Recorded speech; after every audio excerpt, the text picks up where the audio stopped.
ஒரு புலிங்கிற படத்தை எனக்கு கொடுத்து என்னை ஒரு பெரிய ஒரு ப்ரொடியூசராக ஆக்குனது விஜய் சார் தான். அவரால் தான் நான் அன்றைக்கி இங்கே மேடையில் நிற்கிறேன். அவ்வளோ அதிர்ச்சியிலையும் இதுலேயும் இருந்தேன். ஒரு பத்திரிக்கையாளர் சாதாரண ஒரு ஆளை ப்ரொடியூஸ் பண்ண வச்சாங்க. அந்த குடும்பத்துக்கு நான் காலகாலமாக நின்றுப்பட்டிருக்கேன். ஆனால் என்னென்ன வகையில் துன்பங்கள் வருதுங்கிறத அன்றைக்கி தான் நான் பார்த்தேன். அந்த நேரத்தில் ஒருத்தர் ஹீரோ மாதிரி உள்ள வந்தது எனது அருமை நண்பர் அஷ்டாவதானி டி ராஜேந்தர் அவர்கள் தான். நம்மிடம் கூட அந்த அன்னைக்கு தூங்காமல் எல்லா பிரச்சனைகளையும் சால்வ் பண்ணி அந்த புலிங்கிற திரைப்படம் காலையில் சின்ன பிரச்சனை வரும்போது எவன்டா அப்படின்னு அவருக்குன்னு ஒரு ஸ்டைல் இருக்குது, தூக்கி ஒரு பத்திரத்தை தூக்கி என்னடா வேணாம் உங்களுக்கு அப்படின்ட்டு சொல்லி திட்டிட்டு எத்தனை பணம் எத்தனை கோடிடா வேணும். விஜய் பற்றி ஏதாவது ஒரு தப்பான நியூஸ் வந்துருச்சுன்னா உடனே இம்மிடியட்டாக அந்த ஆஃபீஸ் போய் ஏன் அப்படி எழுதுனீங்க, விஜய்க்கு அப்படி சண்டை போடுறேன். இப்போ விஜய் கூட நான் வந்து ஒரு பிளாட்ஃபார்மாக தான் இருந்தேன். புலி படத்தில் சில சிரமங்கள் வந்தது எல்லாருக்கும் தெரியும். ஆனால் அந்த நேரத்தில் ஜீவா அவர்களுக்கு இந்த நேரத்தில் அவர் சார்பாக நான் நன்றி சொல்லிக்கிறேன். தொடர்ந்து இருக்கும்போது எவன் ஒருத்தன் கையை பிடிச்சி தூக்கி விடுறானோ அவன் கடவுளுக்கு சமமானவன். உங்கள் உழைப்பு உங்கள்கிட்ட இப்போ ஒரு ஃபயர் இருக்குது, ஜெயிக்கணும்னு எனக்கு இருக்குது. செல்வகுமார், நீங்கள் தொடர்ந்து அடுத்த படம் ஆரம்பிச்சிட்டிங்கன்னு நினைக்கிறேன். என்னைய கொஞ்சம் அசிஸ்டண்ட்டாக வச்சுக்கோங்க. என் பாசமிகு அப்பா என்னை இந்த அளவுக்கு இந்த மேடையில் நிப்பாட்டி கொண்டு இருக்கும் அருமை இயக்குனர், எல்லாமாக இருக்கும் எனது தந்தையாக இருக்கும் எஸ்.ஏ. சந்திரசேகரன் அவர்களை வருக வருகின்ற வரவேற்கிறேன். எது எப்படி இருந்தாலும் சரி சார், படத்துக்கு வந்து ஹீரோ தான் சார் முக்கியம். ஒரு ஹீரோ இல்லைன்னா எதுவுமே நடக்காது சார். அவங்க கரெக்டாக இருந்தால் எல்லாமே நல்லா நடக்கும். அவங்க கரெக்டாக இல்லைன்னா அவங்கள பூஜ்ய லெவலுக்கும் போயிடுவோம். எனக்கு எல்லாமே இந்த படத்துக்கு பிறகு ஒரு புலிங்கிற படத்தை எனக்கு கொடுத்து என்னை ஒரு பெரிய ஒரு ப்ரொடியூசராக ஆக்குனது விஜய் சார் தான். அவரால் தான் நான் அன்றைக்கி இங்கே மேடையில் நிற்கிறேன். நான் கொஞ்சம் தளர்ந்து போயிருக்கும்போது சார் நீங்கள் படம் பண்ணுங்கன்னு என்னை உற்சாகமாக தூக்கி விட்டது ஜீவா சார் தான். அவருடைய பெருந்தன்மை என்னால் எப்படி சொல்கிறேனே தெரியல. ஒரு இன்கம் டேக்ஸ் ரைடாகி நான் தோண்டு போயிருக்கும்போது என்ன சார் ரொம்ப இந்த இதாக இருக்கீங்க, ரொம்ப டயர்டாக இருக்கிறீங்க, என்ன சார் காரணம் என்னன்னுட்டு அவங்க ஒய்ஃப்கிட்ட போய் சுப்ரியாக்கிட்ட போய் ஒரு பத்திரத்தை எடுத்துகிட்டு வந்து சார் இது ஒரு 2 கோடி ரூபாய்க்கு போகும், இதை வச்சு நீங்கள் ஏதாவது பண்ணுங்கள் சார், நீங்கள் படம் எடுங்க சார், உங்களை மாதிரி ஒரு எனர்ஜெட்டிக்கான ஆள் ஏதாவது ஆகிடக்கூடாது சார் அப்படின்னு சொல்லி தூக்கிட்டு வந்தார். கண்ணீர் விட்டு எனக்கு கண்ணீர் வந்தது. அப்போ மனுஷங்க இப்படிலாம் இருக்காங்களா அப்படின்னு. அப்படிப்பட்ட ஒரு இயக்குனர், அப்படிப்பட்ட ஒரு நடிகர். ஏன்னா என்னன்றி கொண்டார் கும்மி உண்டாகும் இல்லை, செய் நன்றி கொன்ற மகற்குன்னு ஒன்று இருக்குது. அதை இந்த நேரத்தில் நான் சொல்லிக்கூட கடமைப்பட்டிருக்கிறேன். அப்படி ஒரு நல்ல ஒரு இதயம் இப்படி ஹீரோக்கள் இருப்பாங்களாங்கிறத நான் அன்றைக்கி தான் புரிஞ்சுக்கிட்டேன். ஜீவா சாருக்கு நான் நன்றி சொல்ல கடமைப்பட்டிருக்கிறேன். அடுத்தபடியாக எல்லாருக்கும் மேலே இந்த புலிங்கிற படத்தில் எனக்கு உங்களுக்கு எல்லாருக்கும் தெரியும், எங்களை பிடிச்சி அரெஸ்ட் பண்ணி வச்சுட்டாங்க. எனக்கு ரிலீஸுக்கு முந்தின நாள் இன்கம் டேக்ஸ் ரைடுங்கிற பேரில் 9-10 மணி வரை நாங்கள்லாம், நான் Shivu sir, Vijay sir, SSC sir எல்லாருமே எங்களை தூக்கி வச்சு எப்படி இந்த படம் ரிலீஸ் ஆகணுன்னுட்டு அப்படி ஒரு கேள்விக்குறி இண்டஸ்ட்ரியல் மத்தியில் இப்போ தான் அந்த மேடையில் நான் சொல்ல கடமைப்பட்டிருக்கிறேன். அவ்வளோ அதிர்ச்சியிலையும் இதுலேயும் இருந்தேன். ஒரு பத்திரிக்கையாளர் சாதாரண ஒரு ஆளை ப்ரொடியூஸ் பண்ண வச்சாங்க. அந்த குடும்பத்துக்கு நான் காலகாலமாக நின்றுப்பட்டிருக்கேன். ஆனால் என்னென்ன வகையில் துன்பங்கள் வருதுங்கிறத அன்றைக்கி தான் நான் பார்த்தேன். அந்த நேரத்தில் ஒருத்தர் ஹீரோ மாதிரி உள்ள வந்தது எனது அருமை நண்பர் அஷ்டாவதானி டி ராஜேந்தர் அவர்கள் தான். கூப்பிட்டா கூட உதவிக்கு வர மாட்டாங்க, ஆனால் கூப்பிடாமல் அன்றைக்கி உதவிக்கு வந்தவர் அவர் தான். அவரை வந்து எனக்கு ரொம்ப காலமாக தெரியும். விடிய விடிய விடிய ஒரு நிமிடம் கூட அந்த அன்னைக்கு தூங்காமல் எல்லா பிரச்சனைகளையும் சால்வ் பண்ணி அந்த புலிங்கிற திரைப்படம் காலையில் சின்ன பிரச்சனை வரும்போது எவன்டா அப்படின்னு அவருக்குன்னு ஒரு ஸ்டைல் இருக்குது, தூக்கி ஒரு பத்திரத்தை தூக்கி என்னடா வேணாம் உங்களுக்கு அப்படின்ட்டு சொல்லி திட்டிட்டு எத்தனை பணம் எத்தனை கோடிடா வேணும்னு சொல்லி தூக்கி போட்டுட்டானுங்க. அந்த படத்தை ரிலீஸ் பண்ணுறதுக்கு உதவி செய்யணுங்கிறது இல்லை சார், அந்த எண்ணங்கள் இருக்குது இல்லையா, அந்த எண்ணம் வர்றது. ஏன்னா அந்த இடத்துல நான் சொல்லிதாகணும், நன்றி உதவி செய்தவங்களை சொல்கிறது தான் சார் அவர் பண்பு, அதை நான் சொல்லிதாகணும். அன்னைக்கு புலிங்கிற படம் திரைக்கு வரதுக்கு காரணமாக இருந்த அருமை நண்பர் டி ராஜேந்தர் அவர்களுக்கு நான் இந்த நேரத்தில் நன்றி சொல்ல கடமைப்பட்டிருக்கேன். ஏன்னா என்னை இந்த இடத்துல நிற்க வச்சுக்க முதல் காரணம் எஸ்ஐசி சார் தான். சாதாரண இந்த ஒரு பத்திரிக்கையாளர் என்ன நீ பத்திரிக்கையாளர் அப்படின்னு சொல்லி என்னை பிஆர் ஆக்குனார், என்ன நீ பிஆர்ஓ அப்படின்னு சொல்லி என்னை மார்க்கெட்டிங் கொண்டு வந்தார், என்ன நீ இது அப்படின்னு ப்ரொடியூசர் ஆக்குனார், டைரக்டர் ஆக்குனார், எல்லாமே அவர் தான். அப்போ அவர் தான் இந்த இடத்துக்கு தகுதியான ஆள் இந்த இது ரிலீஸ் பண்ணுறதுக்கு. டிஆர் சார் எனக்கு அவ்வளோ பெரிய இந்த புலி டைமில் உதவி பண்ணார், அவர் தான் இந்த இடத்துக்கு கரெக்டான ஆள். இந்த மாதிரி ஒரு நல்ல ஆட்கள் என் மேல் அன்பு உள்ளவங்கள்லாம் அந்த இடத்துல இருக்கிறாங்க. ஜீவா சார் முதல் தமிழ் என்னுடைய நண்பர், அருமை நண்பர், என்ன ஒரு பிரச்சனைலாம் எனக்காக இப்போ கூட பேசிகிட்டு இருக்கிற அவர் தான்.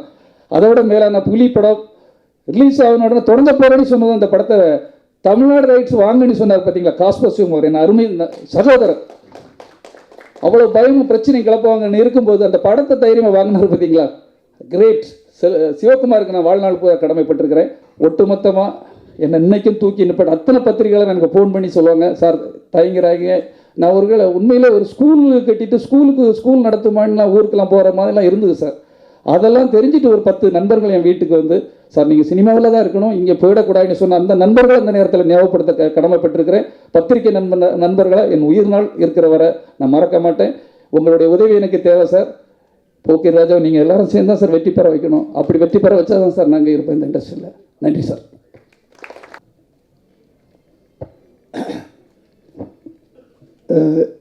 மேடையில் இருக்கின்ற அத்தனை பேருக்கும் என்னுடைய இனிய வணக்கம். ஒரு சந்தோஷமான விழா இது. ஏன்னா பிடி செல்வகுமார் அவர் ஒவ்வொரு ஸ்டெப்பையும் நான் வாட்ச் பண்ணிக்கிட்டே இருப்பேன். என் குடும்பத்தில் ஒருத்தர் அவர்.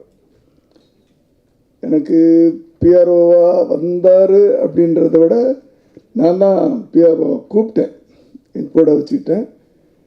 இன்றைக்கி நானும் சரி, தொழிலில் என் மகன் விஜய் அவர்களும் சரி, நாங்கள் இந்த அளவுக்கு வளர்ந்துருக்கோம் அப்படின்னு சொன்னால் அதில் பிஆர்ஓ செல்வகுமாருக்கு ஒரு பெரிய பங்கு உண்டு. அது எப்படி அவர் நன்றி மறக்கூடாதுன்னு சொன்னாரோ அதே எண்ணத்தில் நான் சொல்லக்கூடிய இடம் இது சொல்கிறேன். ஏன்னா ஒரு பிஆர்ஓன்னா ஒரு நமக்கு கூட இருப்பாங்க, நம்ம சொல்கிற வேலையை செய்வாங்க, சம்பளம் வாங்கிக்கிறாங்க, அவ்வளோதான். ஆனால் அவர் எப்படின்னா, விஜயை பற்றி ஏதாவது ஒரு தப்பான நியூஸ் வந்துருச்சுன்னா உடனே இம்மிடியட்டாக அந்த ஆஃபீஸ் போய் ஏன் அப்படி எழுதுனீங்க, விஜய்க்கா அப்படி சண்டை போடுவார். அவர் என்ன பண்ணார், எதுக்கு இப்படி எழுதுறீங்க, உண்மையை எழுதுங்களேன். அப்படி ஒவ்வொரு இடத்துக்கும் அப்படி கூடவே இருந்த அவர் வளர்ச்சிக்கு உறுதுணையாக இருந்தவர். அதனால தான் நாங்கள் எங்கள் கூட இருக்கிற டிரைவராக இருக்கட்டும், யாராக இருக்கட்டும், உதவி இயக்குனர்களாக இருக்கட்டும், உதவி இயக்குனராக இருந்தால் இயக்குனராக ஆகணும்னு ஆசைப்படுவோம். டிரைவர்ஸை கூட நீ ஏதாவது இப்படி டிரைவராகவே ஏன் இருக்கிற, இதுக்கு மேலே இன்னொரு ஸ்டெப்புக்கு போ அப்படின்னு சொல்லிட்டு நம்மகிட்ட இருக்கிறவங்க ஒரு மேலே வந்தால் அது நமக்கு சந்தோஷமான விஷயம். நாங்கள் சும்மா வழி தான் காட்டினோம். அவர் ரொம்ப அதிகமாக என்னை பற்றி சொல்லுவார், விஜய் பற்றி சொல்லுவார். ஒவ்வொருத்தருக்கும் வழி தான் காட்ட முடியும், ஒரு பிளாட்ஃபார்ம் தான். இப்போ விஜய் கூட நான் ஒரு பிளாட்ஃபார்மாக தான் இருந்தேன். அதுக்கப்புறம் உழைச்சார், உழைச்சி இந்த இடத்துக்கு வந்திருக்கிறார். உழைச்சவங்க தான் இங்கே இருக்கிறவங்க அத்தனை பேரும். என்னுடைய இனிய நண்பர் டிஆர், அவருடைய உழைப்பை பற்றி சொன்னீங்கன்னா அவர் போராட்ட குணம் உள்ளவர். அவர் போராடி வந்தவர். நான்லாம் அப்படித்தான்.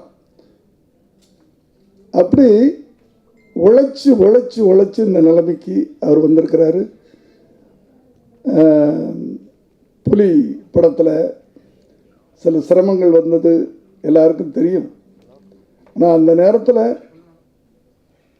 ஜீவா அவர்களுக்கு இந்த நேரத்தில் அவர் சார்பாக நான் நன்றி சொல்லிக்கிறேன். ஏன்னா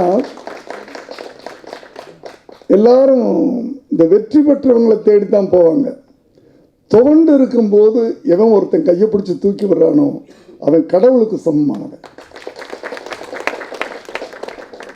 என்னடா ரைடை வந்துருச்சு, அதாயிடுச்சு, இதாயிடுச்சு, இந்த பையனால் என்ன பண்ண முடியும், இந்த பையனுக்கு போய் கால்ஷீட் கொடுக்குறோமே எப்படி அப்படின்னு யோசனை பண்ணாமல் அவர் சொன்னார் பார்த்தீங்களா, ஏன் தோண்டு போயிட்ட, உனக்கு என்ன பண்ணணும் அப்படின்னு கேட்கக்கூடிய அந்த நல்ல மனசு.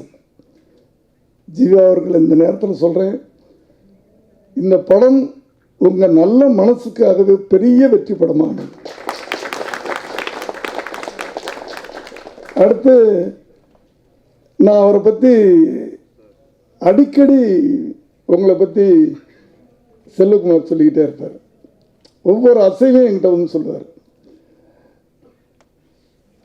உங்கள் உழைப்பு, உங்கள்கிட்ட இப்போ ஒரு ஃபயர் இருக்குது, ஜெயிக்கணும்னு எனக்கு இருக்குது. செல்வகுமார், நீங்கள் தொடர்ந்து அடுத்த படம் ஆரம்பிச்சிட்டிங்கன்னு நினைக்கிறேன். என்னைய கொஞ்சம் அசிஸ்டண்ட்டாக வச்சுக்கோங்க. வாங்க செல்வகுமார் அவர்கள்.